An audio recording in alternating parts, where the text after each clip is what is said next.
All right. Hi, everybody. Welcome, welcome, welcome to Begin Within Lunch and Learn. And today we have a very special guest, Daniel Faust. It's really funny. I did an interview on his platform last week. And so we're really used to chatting with each other by now.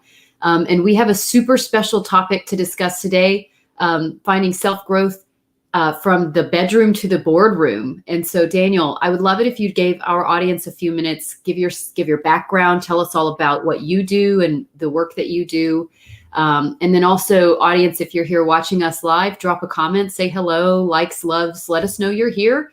And throughout the broadcast, if you have any questions, drop them in the chat and we will do our best to either answer them now live or we will get to them afterwards and answer them in the comments. So Daniel, take it away. Let us know about yourself. Yeah, so my name is Daniel Faust. I'm a 20-year Air Force veteran. Also, we opened a company called Learn and Live. It helps military, veteran, and first responders transform their lives from the bedroom to the boardroom. And we also do a TV show every Wednesday at 7:30 p.m. called War Hero to Superhero that dives deep into those particular topics. You can also catch us via podcast. We do that Tuesday through Thursday. So there's multiple ways to go over and catch us. And we love to help you go over and grow in your life and transform your life from the bedroom to the boardroom, because this is what happens typically. Us military veterans, first responders, we do awesome in the war room and we pull ourselves by our bootstraps. But guess what? We tend to forget about our kids and forget about our spouse in one way or another.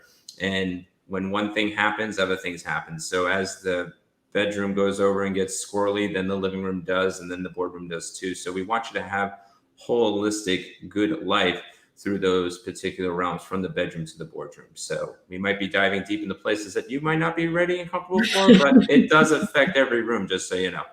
Well, I was telling Daniel before we pushed the big red go button and went live, I was saying, this is the first time I have found a topic where we can talk professionally about how your personal life impacts your professional life in this manner. And so this is Jaime Chapman's first time ever in a public forum professionally talking about sex and how it can impact you professionally. So Daniel gets the first go at it, and this may be getting uncomfortable for me, but we'll see how it goes. So, Yeah. Daniel, I want to talk about this. This is one of those really saucy topics that can get maybe offensive and things like that. So, for our audience, it's maybe a first as well, because I always talk about boring stuff like resume tips or LinkedIn or things like networking. This may be a little bit uncomfortable for my audience even. So, why don't you tell us what drove you to be passionate about this particular topic? Is there a particular instance in your life that brought this to your attention, or series of events throughout your career in the military that made this passion, or the bedroom to the boardroom, your passion, the thing that you like to go and speak about? So I'll give like a 2-minute synopsis on that. So I don't want to scare people too quickly.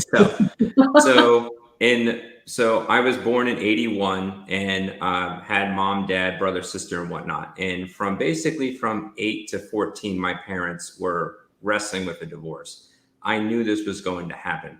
So didn't know the when, but I knew the when overall. So I just kept seeing that my parents would do boardroom stuff all the time and everything else and keep doing the back to back and keep pushing away. Intimacy wasn't happening, even though we think it's icky as kids. But yeah, you could just sense that there was frustration. So my mom kept pushing towards other men. My dad kept pushing towards other work and trying to take care of us. And it went to the point that they're like, who the hell are you and who the hell are you? And then they got a divorce at 14, when I was 14. So from there, that devastated me. And I just wanted to go rewrite the script, but I didn't know how. So I self-deprecated myself and then, got involved in everything under the sun. Fast forward 4.5 years later, I go in the military and I'm like, time to avoid trials and go travel. Did that for the first 6 years. And when I went over and met my beautiful, sexy wife at 25 and she was 22 and a half, in those first 2.5 months, when we finally started to get intimate, all the junk from the past, from my living room situation, now carried in the bedroom. And it carried in the boardroom too, because, you go over and you get off at 5 and your spouse is like, where you at? And I'm like, I'm in the Air Force, baby. Oh, that did not work out well. So each time that I didn't go over and deal with my bedroom and my living room operations, it would always affect my boardroom. My enlisted performance report, if everybody remembers those crazy reports you get for like if you're good, bad, or awesome in the military, I got degraded because the military was holistic. So when my bedroom and living room situation was affecting my boardroom, I got degraded on that regard. And I was fine taking the loss because my marriage is more important than my performance report. But if I can go over and work on my bedroom and my living room, then I can have a better performance report because now I can be focused in there. If I'm pouring into the bedroom, which is pouring over into the living room, then I have the opportunity to pour into the boardroom. And ever since then, since 8 years old, I wanted to go over and to just reconcile through this junk. So I continually want to help other those people because an average divorce, because we almost walked into divorce at the 7 year mark. It was a spiritual nut kicking. And I'm just straightforward with this. That happened to me to go start working through this stuff is that you get a divorce, you get affected in your boardroom. It takes 6 to 24 months unless you're a baller. If you're Jeff Bezos, yeah, you're a little faster, you have a lot of money, but it still has impact. You still see the legacy of that. And his wife, yeah, even though she's donating a ton of money and whatnot, they're both impacted in all those ways, you know. And we want those bedrooms and living rooms to thrive, to go into the boardrooms. What more impact, let's say Jeff Bezos, just for example, could have did if reconciling the marriage, you know? Anybody going over and doing that. And that's the average American. We get affected mentally, emotionally, spiritually, socially, and sexually when we're not working out those rooms and balancing those things out. And the thing is, we say we don't, we just put on the mask. And I just started seeing that over and over and over again. I saw it in myself and then reconciling myself. And then I'm like, I see this with other people. So I decided I want to help others to go over and do that. And that's why we do it holistically through the bedroom to the boardroom. Well, and generally speaking, sex aside, when something is going wrong at home, if you're fighting with your spouse over money, or if you're exhausted because you have a 1-month-old newborn and you aren't getting any sleep, your work performance is deeply impacted because most people, especially me, I think of a thing I heard back years ago about how people's brains can be compartmentalized like a waffle, or people's brains can be like spaghetti and everything's intertwined. I am a spaghetti brain, right?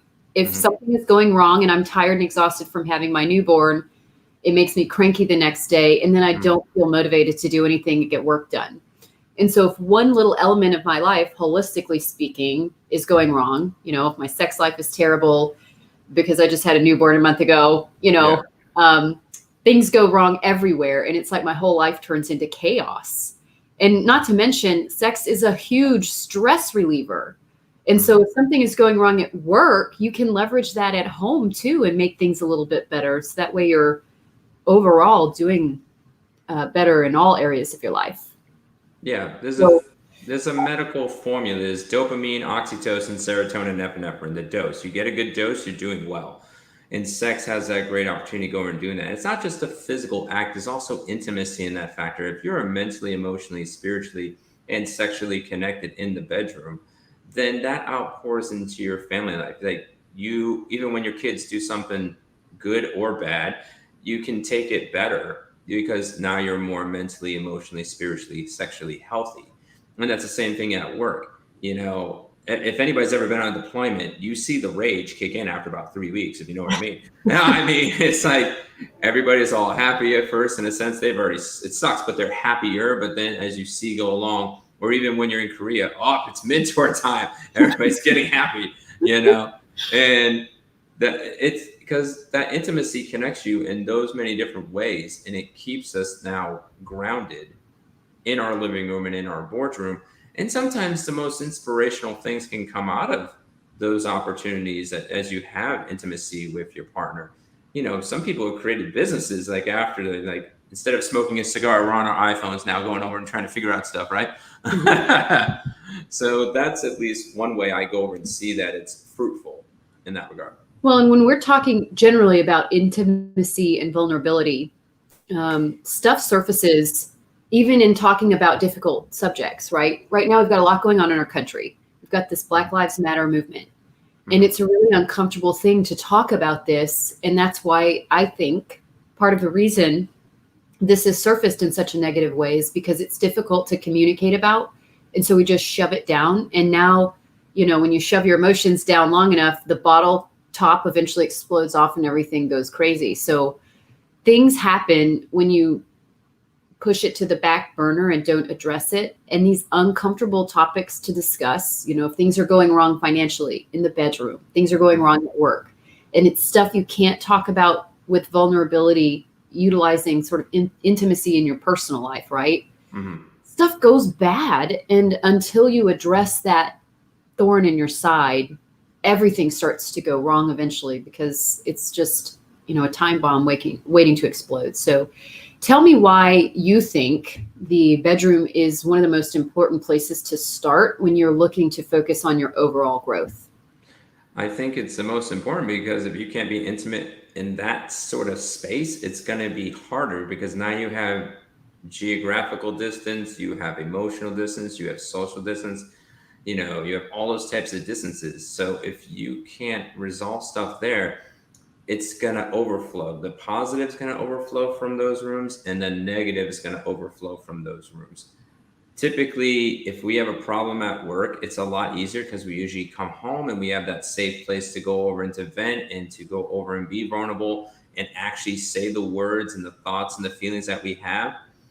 So we need to have that reciprocal on both sides, because if not, we're going to act out in one way or another. I think one of the biggest things in our nation, talking about, like Black Lives Matter, the race riots, COVID, the national change shortage, whatever you want to focus on today, is that if we're not dealing with our relationship problems at the lowest level, which is in the bedroom for adults, that are living together or married, and then if it's kids or non, then you got the living room. Those two places, you really can't figure out how to do that, then you're not going to do well in the boardroom. That's why you meet sometimes. They say millennial kids don't have certain things and whatnot, and I'm not trying to harp on any generation, because baby boomers and other generations have their issues. If we're not practicing those social graces and those intimate moments and vulnerability, either in the living room for kids and adults that don't have sexual relationships, and then in the bedroom and the living room for those families, then you don't know how to go do that in the boardroom. I mean, even it's like, where do kids go over and learn their manners from when they start going back to school, virtually or in person? Well, it's those proximity relationships. And they now see, it's like, hey, this is fruitful and worthwhile to say. This is not fruitful and worthwhile. And we have to do that in our most intimate places first before we go out. I think we've been doing it backwards. We take all these courses at work and we never apply them at home. I'm like, what's the point? Those relationships are going to have legacy. Anybody that's 85 can probably tell us that they go over, and the majority of their relationships in the boardroom are not kept. There's a few that have joined their living room, and occasionally if they met that partner at work, they became a bedroom relationship long term. But outside, in the end, we put too much focus on the boardroom. And at the end of the day, we switch our career fields 9 times. And especially in my world, for 7 years, I switched 70 times. So I was constantly switching boardrooms, not because I wanted to, it's just the way it was. So I definitely have to know how to take those relationships internally. And now I'm dealing with external. And if I'm practicing there the most, then for there, it's going to be easy. Awesome. And so if you're watching, drop a comment, say hi, let us know you're here. And I thought, while we were talking about how things bleed over, now this is such a visual thing. And if you can drop one of those GIFs in the comments, you get brownie points. So if you're a Parks and Rec fan, right? The main character on there, one of the main characters and one of my favorites is Ron. He's the boss, right? And every time he would get laid, he would come to work the next day wearing a red shirt. And it's always a joke in the show. So if you're a Parks and Rec fan, you get brownie points for dropping one of those GIFs in the comments. But more importantly, what I was thinking about is how this really is an overarching thing. Like, we get it backwards, right? So why don't you talk about if we should be focusing on our most intimate relationships? And I think visually of this as a target, right? Our most intimate acquaintances and relationships are in the bullseye, and then everyone else goes in the outer rings of that target. We're getting it backwards. And a lot of the time we're focusing on the outer rings and our acquaintances and building our influence in our audience. And we're focusing on building relationships at work with people in other departments. And then we're coming in and focusing on maybe making a friend or two. And then we focus last on the bullseye, our immediate family and our intimate partner, whether you're married or not. And so why is it, Daniel, that we get this focus so backwards in today's society? I think values are caught not taught. So primarily it's also our past generation. So we first need to work through our past stuff. That's what I'm doing right now through counseling. I'm working through my past stuff. And just because I consult and I counsel people doesn't mean I'm not working through my own stuff too. But that's the first thing, is that we have to go figure out what tapes. I know other generations have tapes, CDs, MP3s, whatever you have in your head. Go over and take that and see which ones are bad and delete or erase those, and then work through that. I think that's the first thing as a step in there. And secondarily, we have to make it a proactive choice, because the natural society rule is, hey, boardroom, awesome. Let that overflow into the living room. Let that flow over to the bedroom. We need to rewrite the script and go opposite. It's going to be complicated, but guess what? You know, when we go over and our partner's supporting us, then we do better. Like, for example, if I'm only working at home and I'm doing all the work and I'm not supporting my partner naturally is going to do 80% of the work at home, plus go over and in the boardroom. And that's going to roast them out. If I'm supporting them in there, we might even find out that maybe one partner wanted to stay home and be more fruitful over there because I'm pouring into that. They can get to their legacy. So we need to be proactive and pour into that. So a good way to go start that is, if you're married, regular date nights. Even in COVID, going over and doing it. Date box is a great opportunity. You can do it online for, I think, $8. If you do the box physically mailing to, I think it's $49.99. It's a great product. It goes over and promotes those types of questions of intimacy to go over and connect with. And that's a good way to go over and start. And then from there, then, find some ways to go over and to connect with your kids. So if you start going over and doing that, then you can start seeing that you might be more aligned than you thought. You might find out that your love of your life might be the partner of your life in your boardroom. You might find out later on as you go cultivate that and grow. And there might be great opportunities that go over and do that.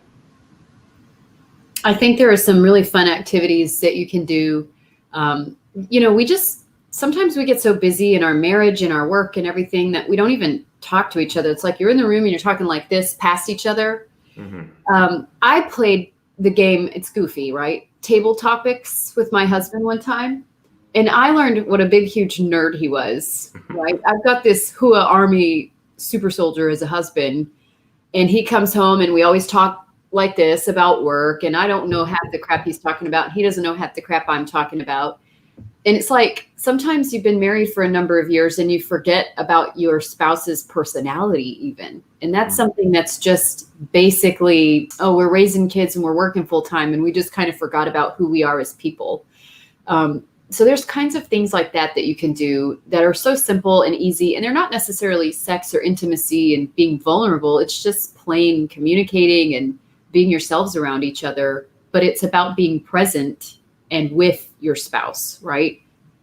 You just forget. We get busy. And, especially right now with COVID, and I was with my husband for over 70 days, I think, in the house, which was like, it was weird. He works full time in person and I work full time at home, and he was up in my territory, doing things and moving stuff around. And I was like, I don't know how this is supposed to be happening. So it was a really big getting used to him situation, because we're gone from each other's physical presence so much. You work such long hours in person. But just even in situations like this, it's a good idea to try to capitalize and make a good thing out of something that's otherwise negative. If you are stuck at home together, it doesn't have to be encroaching on the territory. It can be something more positive. And so it really helped us, ironically, to PCS internationally and move, because we weren't in my space anymore. We were in a mutual space that we set up together. Yeah. I'm not telling you to move, but that helped us a lot. Spending all that time in our home together. In the new home, it was like neutral territory. So I can see where a date night, leaving the home, getting out right now, it'd be super beneficial to a marriage. So I was thinking about as well how you were talking about pouring into one area or another. I think of it, I'm a visual person, so I like to come up with little metaphors. I think of me being a gardener, right? And if you have two flowers in your garden in a pot, right? But you only water one of them, what's going to happen to the other one? It's going to die. And so this is, the military has an exorbitant amount of divorce rates. And why is this? It's because our service members spend so much time at work and then also deployments and things like that. There's literally a physical separation of you in your marriage. And as a family member, right? Like to a parent to the children. And so you have so many home problems in the military. You have domestic abuse, you have suicide, you have divorces, you have financial problems, you have all kinds of problems in the military world, and it's exacerbated by physical separation. So let's talk about kind of keeping that in the back of our minds. Let's talk about different ways you can focus your energy and your kind of advice and your tips to overcoming that barrier of physical separation in your marriage in a military family. I would say the first thing is fact is that the majority of those numbers, the numbers are there, but the actual presence of it is not as much. So I worked in mental health and read some other things and whatnot. Most people that had mental health issues in the military typically didn't. It was only 2 to 3%. The suicide rate, yes, it is 22 day in the veterans and it's 2 in active duty. Those numbers are important, but the majority of the military is healthy. The divorce rate is never as high as everybody says it is. It just depends on how it's reported. So the first fallacy we need to get out of our bedrooms and living rooms is that there's a lot more positive than there is negative. We kind of get caught up in the numbers. So that's the first thing you need to transform in the bedroom, living room. I'm just going to debunk that. I mean, I'll go put up the surveys and everything else I read recently, but it depends on the interpolation. And it's usually sometimes they count the number afterwards. But holistically, we have better marriage rates than actually civilian population. Pew Research Group recently, you can go look up them too. But that's the first thing is we need to debunk that. More people are cohabitating now than actually getting married. But those are the relationships that tend to just fizzle out and they don't get counted. So first things first, if you're going over and married, most people are doing good, better, or great in their marriage, and they're not sharing that. We usually only hear the negative. So first things first, if you have a marriage that's at least surviving and you're having conflict, hey, you're doing what the majority is going over and doing. So be proud that you're not part of the divorce rate. Secondarily, to go over and to handle that is that we really need to look at everything we put in our lives. And there was a great book, and I don't have a copy of it, but I'm just pretending this sticky is an option. The Tyranny of Urgent. I want you to take a list and write down everything that you're going over and doing and seeing, is it really putting fuel in the bedroom, in the living room, and in the boardroom? Perfect example, military life comes, schools reopen, there's activities every Tuesday, Wednesday, Thursday, typically in schools, and they try to overload. This is pre-COVID, of course. Let's say they do the same in post-COVID. We have an opportunity right now to say, is this going to be fruitful in my bedroom and in my living room? Because deployments are going to come too. It's already hard enough to balance out those ops. If my kids is talented at basketball and they're willing to be faithful, available, teachable, and a servant in there, yes, I can go over and do that. But me, I can then go over and connect with other families and maybe share that responsibility. The families you think are most important that you would sacrifice to get COVID with. That's my model. I have about 12 families that I'd be willing to do that with. So I'd be like, hey, I'm willing to transport your kids and go do those things so you can have a fruitful bedroom time. Because not every practice you need to be at your kids' practice, like all 72,000, and they're not going to remember half of them anyway. The important games, of course, to be there. But hey, if there's every single game, maybe doing that type of thing is that I'm investing in other people's living rooms so they can have fruitful bedrooms. That's an option to go do. Also, is your kid going to be faithful, available, teachable, servant in there? Don't commit to the whole entire thing. Like I usually go over and if the kids want to join a sport, I let them do it once. And then I block my time of that sport or that event and I see the fruitfulness. You give me at least 70% fruitfulness, we can look at it again. But typically I only do one because I have 4 other kids. How am I supposed to love on them appropriately and effectively? Even if you have 1, even if you have 2, then you're constantly on the divide, So that's, sorry, spider.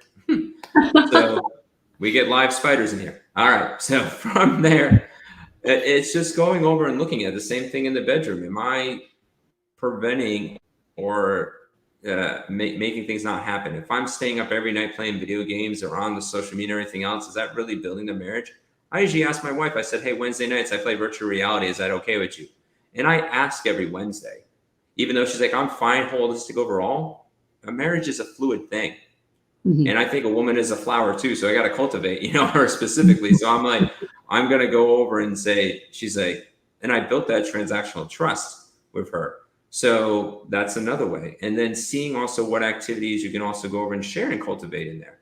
Which ones to take out, which ones to go over and add in. And I would highly recommend your audience to read The Tyranny of the Urgent. It's a very short book. It's only like 15-minute read. It's Say only about that. So Tyranny of what? The Tyranny of the Urgent by Charles Hummel. Okay. I'll put that in the comments at the end. I think it's on Amazon for like $2 paper. I think it's 99 cents digital. It's a book written from a way long time ago, but it has relevance of today and saying we run towards the urgent, which is usually boardroom ops. Mm-hmm. And when we run towards those things, we're destroying our living room and our bedroom. I'm giving a quick summary of it. And it's now going over and weighing what's really valuable and important compared to that. Because a lot of times, even at our desk, someone comes in, I just need this right now. I'm going to write down a sticky and I'm going to prioritize you. You know, it took me years to go over and do that, of course, but we need to go over and do that. If we don't, we're going to stay 5 o'clock, 6 o'clock, 7 o'clock, 8 o'clock. And that also happens too when we have distance in our relationship. If we use work as a coping mechanism to do that, we're just driving the wedge even further. So I'd highly recommend figuring out what to add and what to minus in your relationship so you can keep that cultivated. Mm-hmm.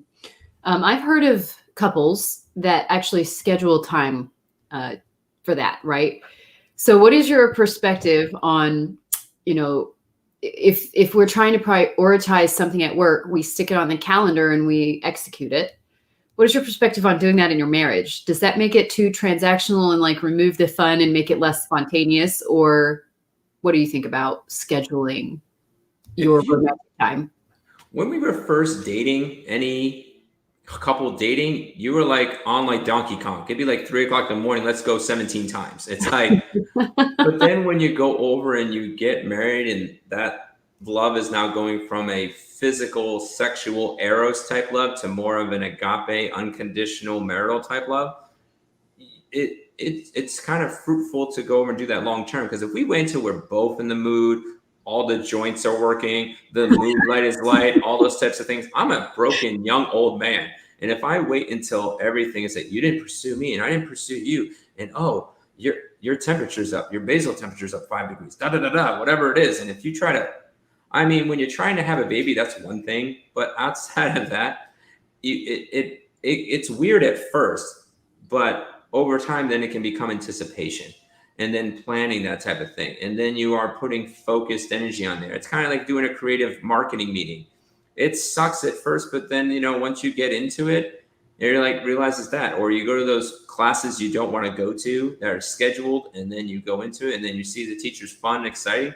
And then you're like, I want to come next week. Yeah. You know, so it's the same type of thing. And I'm like, and if both are going over and having each spouse win, like I sexually, goal is for you to win sexually and then vice versa, and we do it in that type of way, everybody wins.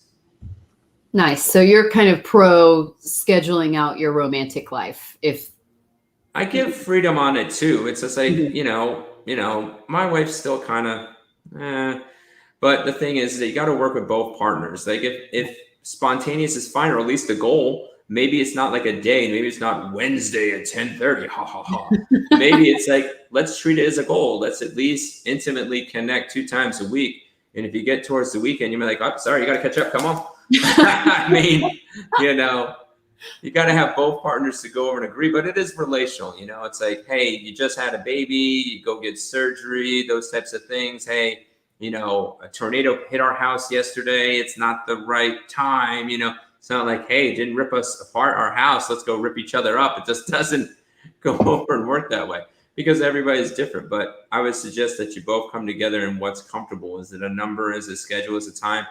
Because reality, if you're basing on that after a couple of years of marriage, you're waiting into that. What if you're never in the mood? Yeah. And usually you can get in the mood real quick. A guy, it's like 60 seconds average. Maybe it's 10, 15 minutes, you know, for a woman. But you can eventually get in the mood to go over and to then connect, you know.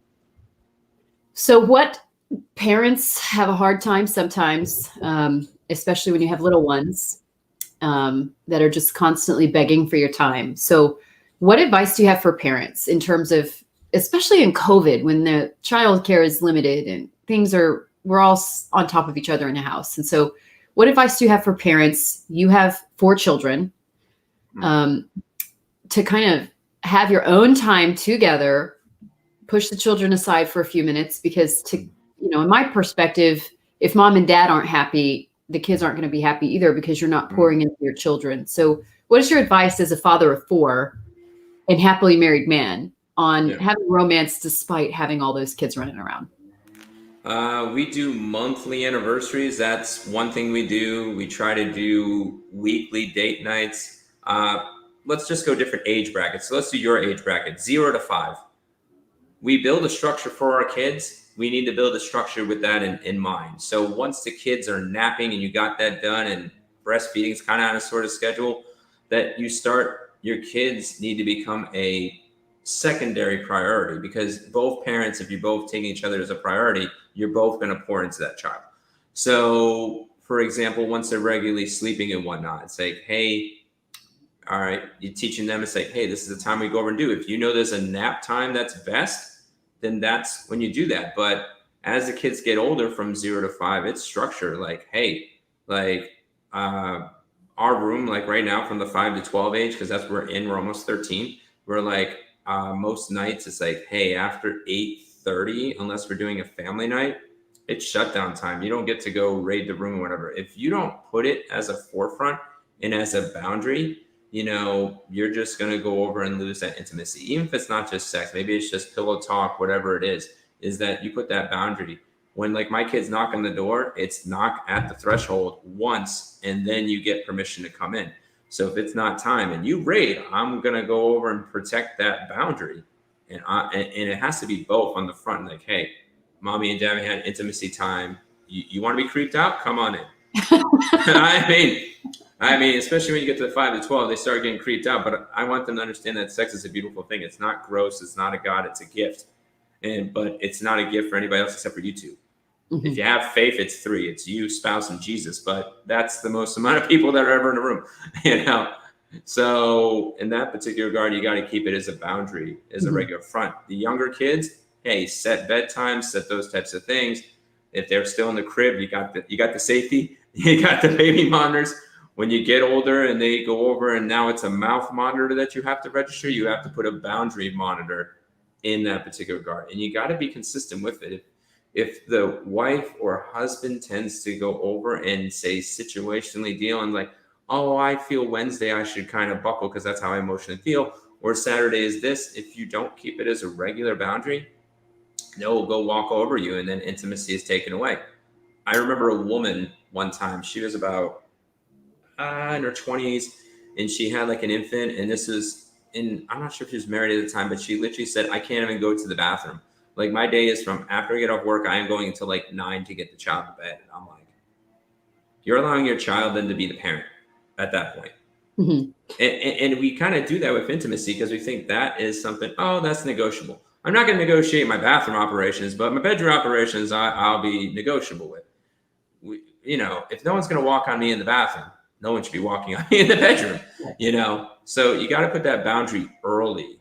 And if you haven't, you start doing that. It'll be rough the first couple months, maybe even up to a year. But if you start doing that, the kids finally get a clue, and then they start respecting it because you put that as a boundary. What would you say, and this is something I think spouses especially need to consider, what would you say about the service members deployed? And it's really tempting. This happened with my dog. I was actually, I have a giant Irish Wolfhound dog. And this was the last deployment we had as a family was when I was pregnant with my first son. Mm-hmm. And so I didn't have a kid yet, but my dog would sleep in the bed with me. And then when dad comes home from the deployment, the dog always wants to sleep in the bed with me, right? And it's the same thing. You're a mother or a father that's staying home with your children and the spouse is deployed, and it's really tempting to let your kids sleep in the bed with you. Yeah. But I would argue that your intimacy, even with yourself, if you're alone, and your private time, so you can have some sanity moments, is just as important as if your spouse is there physically. So what advice would you have if you're kind of in single parent mode, you've got a deployed or a training spouse? What would you say about giving into those temptations? I would say the longer the deployment, it's harder to go over and to not walk into temptations of dog and kids and that type of thing. And you want that safety and security while sleeping and stuff like that. Like when I'm gone for a bit that my kids tend to do that. Sometimes it's all four of them in the room. But we then afford that opportunity once in a while. So it's kind of like a family night. Like if my daughter hopes like, hey, can I sleep in the room? It's like the smaller kids, yeah, for that evening. And I understand intimacy's off the table, and so does she. Well, she's the one that invited them in. So, but, but you can still be like, before the deployment comes back, you got to set an ops tempo and say, hey, this was mommy and daughter time, mommy and son time and whatnot. Daddy is coming back. Daddy and mommy need to get regular time. And we'll work one day a week or one day a month or no matter how old the child is to keep that connection.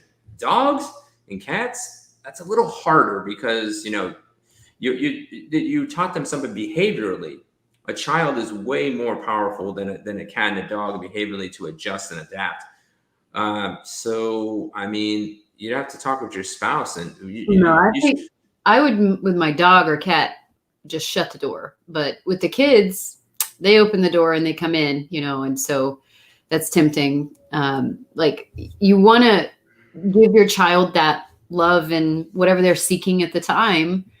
And especially like in my life, I have a nearly 4-year-old and I have a newborn. And so since the newbornness came along, that nearly 4-year-old is feeling super left out. And so you just feel like such a sucker. You're like, I need to pour into him a little bit more and give him some love. But it also really impacts my sleep. If I have a 4-year-old in my bed with me, he's kicking me in the hip and I can't go to sleep because that's just how it operates. But it's just really, I think back of, in Germany, my husband had a whole lot of TDYs and he was gone a lot. And suddenly we slide into bad behaviors. And my son, who had never slept in our bed before, starts to sleep in our bed one time and then he wants to keep doing it. And it's easily, parents probably go through this a lot with their kids on deployments. And I would argue that you need that time alone really bad, especially on a deployment, even if you don't have it every night, but you just create that boundary sometimes and you need yourself to drink some wine and have a bubble bath, right? You don't want your kids in there while you're drinking your wine and having your bubble bath. You just kind of want a minute. So yeah, and even those times that technology is now available and you might have some romantic intimacy from a distance and you want to have that time to at least connect with your spouse where you can, because if you can keep that up as much as you can, either verbal communication, sexting, or all those other types of things, you want to teach your kid that the father or the mother is still actively there in some capacity, so it's easier for them to transition in. Like a lot of people do, like for the kids, they do the teddy bear type things. Well, maybe there's certain things that on deployment that you and your spouse agree on, that there's special gifts and benefits and whatever, or things that you do that keep that intimacy together. And when you do that and your kids are set up for that, they'll eventually learn the message. It will be rough when you go over and you do a bad habit and then you realize it's a bad habit when your spouse comes back, but it's formative instruction more than anything else. You set yourself up for success. Because like when I worked in mental health, a lot of times with the transition, it was people rushed into it too quick too. So husbands and wives coming back, don't expect to get freaky deaky right when you get off the boat or off the plane or off the truck or whatever you're going over and doing. Your spouse is shaped for 6 months, a year, and you don't know what they're going to look like. Intimacy. I came back the first time my wife was 9 months pregnant. She never really sent me a photo. I'm like, it took me a little bit. I'm seeing color. I'm seeing sounds. People are trying to talk to me. Humans not in uniform. It's like all these other things. And either the spouse at home tries to rush things back into normal, or the spouse that's coming back from the deployment kind of says, oh, I'm taking over all these ops. We need to tread into it. And Army did this great after a couple of years. They used to send you to Germany or Florida and you meet with your family in a hotel, and they did that for a couple of weeks. If your branch is not doing that, save yourself some money and do that. Just, find those intimate people that can take care of your kids, even for one night, so you can connect back with your spouse. That's what I always did the first night. And then the second night for the week on forward, I would go over and connect with my wife. And then maybe again, I would take another time before I went back to work if your ops allows to do that. So then you can build that up, and you have to, especially people coming back from deployment, you got to bite your tongue and then figure out how you're going to reintegrate in there, because that's the big thing. How does intimacy look like? How does communication look like? How does laundry? How does chores and all those things in life in there? Because now your life has changed totality from that deployment. So take it slowly and build an op order plan to say, how do I integrate back in the bedroom, the living room, and the boardroom? And as much as you can, if you can control it, and if your NCO or your sergeant first class or your first sergeant allows you to come home, then you take that as much as possible and rein it in. You know, because our Army's a lot more complicated than the Air Force. Air Force usually just go home for 2 weeks. We don't get slapped with a bunch of stuff, you know. But Mhm. you're in the other branches, if you can work that form of instruction with your NCO or your first sergeant and say, hey, I really want my marriage and family to go over and thrive. I've been gone for 6 months. What do I have to do the minimal in the boardroom so then I can go reintegrate in the bedroom and living room? Do I really need to have my phone on because it's already been gone long enough? Can I, can I take leave when I get back so I can reintegrate well? Mhm. Those types of things I would recommend. That's awesome. Do you have any more tips about kind of focusing your energy and thriving both in the boardroom and the bedroom? I would say get your doctorate degree in your spouse. Learn her or his communication style. Learn their sexual personality style. That's a whole nother podcast on that one. Learn about how they go over in compliments, words of affirmation, love language, whatever you can to go over and learn, especially if you're on that deployment, go over and work on those degrees in your spouse. Yeah, they're not tangible in the sense that you're going to get, a job, but if your marriage lasts for 80 years, you have a legacy, you know. So, and then from there, I would get that bachelor's degree in your kids, working on that to carry that dividends, and then the associate's degree with those those people that you connect with in work. That's the biggest thing I would say for any type of intimacy is that always focus it most there. Again, if you're on your deathbed, no matter if it's COVID season or 2081 when I will be 100 years old. My wife said I could die at 105, so I have 80 years of marriage on the belt. I'm ready to go to Jesus at that point. So I'm not going to go remember what impact I made in the boardroom as much as I made in the bedroom and the living room, because my 4 kids in 10 generations will impact 250,000 people. If I had 6, it'd be 10 million. That's the legacy that's going to carry dividends.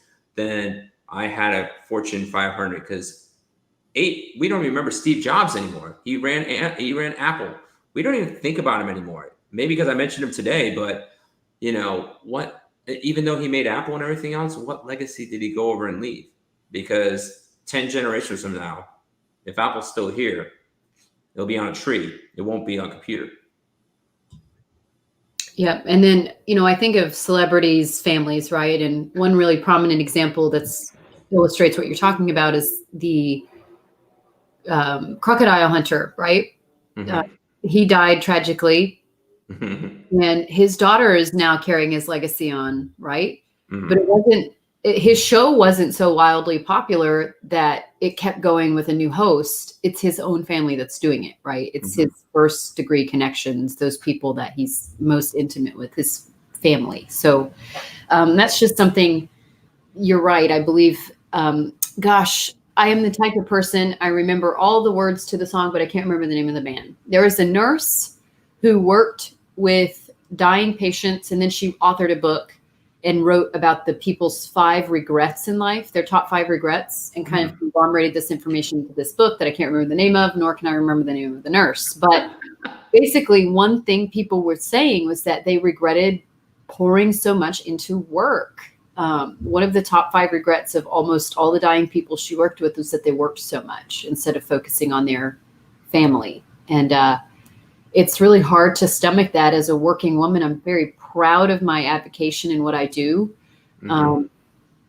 Um, um, but it also makes me remember, you're right, that legacy is through my family and through my children. And, at my funeral, after I've been retired for 20 years, who's going to show up from my old job?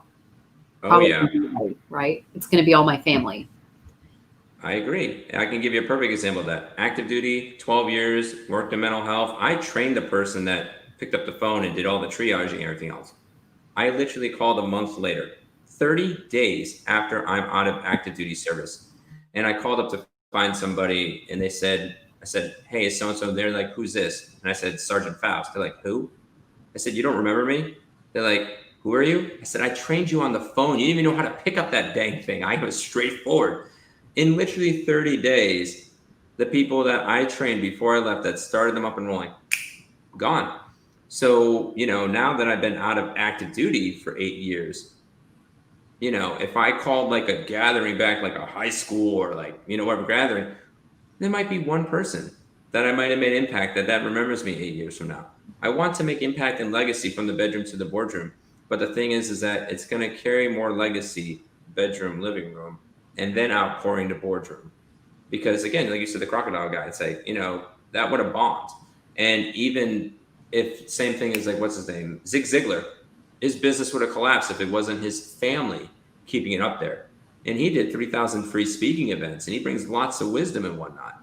But if it wasn't for his immediate bedroom, living room people he was connected with, that business would have went under. I've seen that in churches and businesses once it goes under. Who remembers Enron? They have a legacy. Does anybody know the CEO of Enron? No, you'd have to Google it, right? If we didn't have Google, you'd be like, and who? And it's like, you only remember typically, the people that are most impactful to you. And those are the people that are in those two rooms. So invest into those two and then outpour those two investments into the boardroom and it'll be more fruitful. Yep. All right. So we're coming sort of to a close of the hour. If you're watching, thank you so much for watching. We appreciate you. And we want to answer any questions that you may have. It's very unique for me to bring an expert on talking about this topic. So now's the time. But we will answer after the fact as well if you're watching this later and not during the live stream. So just let us know you were here, comment, say hello, drop a like, drop a love.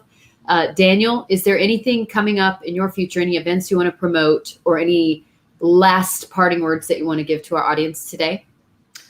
I would say if you're ready to have your life transform as a military veteran first responder, we'd love to connect with you on War Hero to Superhero, our podcast Tuesday, Wednesday, Thursday. And also we have our live TV show Wednesdays at 7:30 p.m. Tonight, we're going to do a replay of Michael Lecter's episode because it was so popular. That's what we'll be doing tonight. We don't want you to go over and wait. So if you're struggling in the bedroom, in the living room, in the boardroom, we have a Patreon as low as $5 a month to go over and to become that marriage superhero. So if you're ready to go to that next level, go over and do that. We want you to be a active listener and an active participant. We always want you to go over and to grow. So we'd love to go over and connect with you. We might have a TED Talk release hopefully soon. We just did that on Sunday.